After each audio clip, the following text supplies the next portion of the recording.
He had grown thinner and more brown in the open air. His muscles were taking on a tough fiber such as they never had possessed before. But nevertheless, it had often been torture. He was just beginning to be inured to the labor and the constant racking in the saddle. If it had not been for the silken gaits of the great black stallion, he knew that he never could have kept up his end. But now he saw a chance to rest. Roger Lincoln, no doubt, never would have dreamed of drowsing in the uncovered nakedness of the prairie during the day, but that was because he was almost more panther than man. And young Torridon felt that he was gathered into a deep security by the very fact that, no matter what enemy the prairie might hold, it also held Roger Lincoln. To the wisdom, the skill, the courage of that famous man, he implicitly bowed. So he fell sound asleep, with his head in the shadow of a small bush. There would be a quiet lecture from Lincoln when that hunter returned to the camp, but the joy of relaxing in the sun that drew the soreness from his muscles was more than the youngster could forego. He wakened at last with a start, feeling that he had been hearing whispering voices. His heart was beating wildly, and he got to his knees and looked cautiously about him. Lincoln's gray mare and Asher still were grazing nearby. Nothing stirred on the plain except the shining footprints of the wind upon the grass now and again. He was reassured by this sense of peace, until glancing down, he saw that his shadow lay small at his feet. The sun was straight overhead, and he had slept away the entire morning. Half a day had gone by, and there was no trace of Roger Lincoln's return. In 7 hours he could have gone afoot nearly 20 miles out and 20 miles back.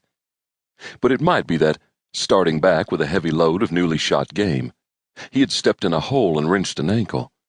Even Roger Lincoln could not be entirely impervious to accident.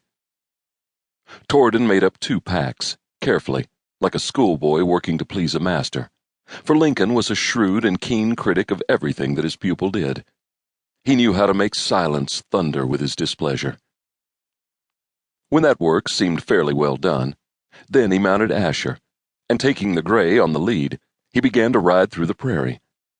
Lincoln had showed him how to go about such a thing, using a starting point as the center of widening circles, and so tracing a larger and a larger web, covering every inch of the ground.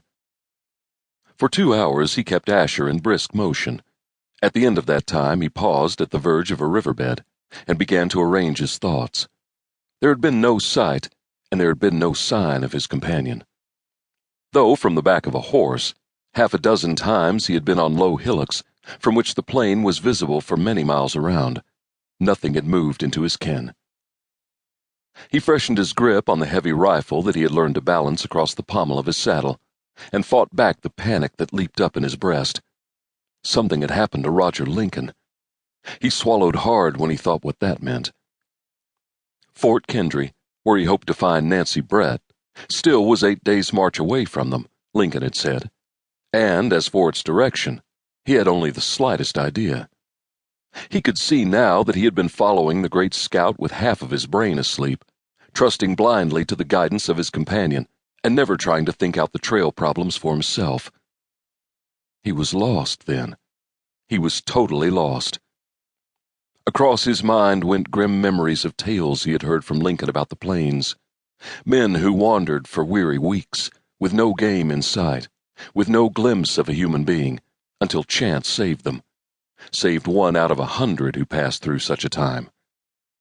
And he, Paul Torridon, ignorant totally of all that a lonely man should do, ignorant of the way to return, ignorant of the trail that lay ahead, what would become of him? Dreadful panic gripped him, shook him. He was lost. He got down off his horse and took out paper and pencil. He wrote swiftly.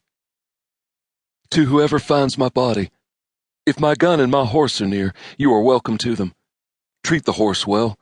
It is the best I ever have seen. Only, if you wish to ride him, don't wear spurs. They drive him mad. Whatever I have, you are welcome to. But for heaven's sake, take the enclosed note to Nancy Brett at Fort Kendry. She is living there with her cousin, Samuel Brett, and his wife. He signed that, Paul Torridon, and then he went on to write, more slowly. Dear Nancy, I write this knowing that I am hopelessly lost.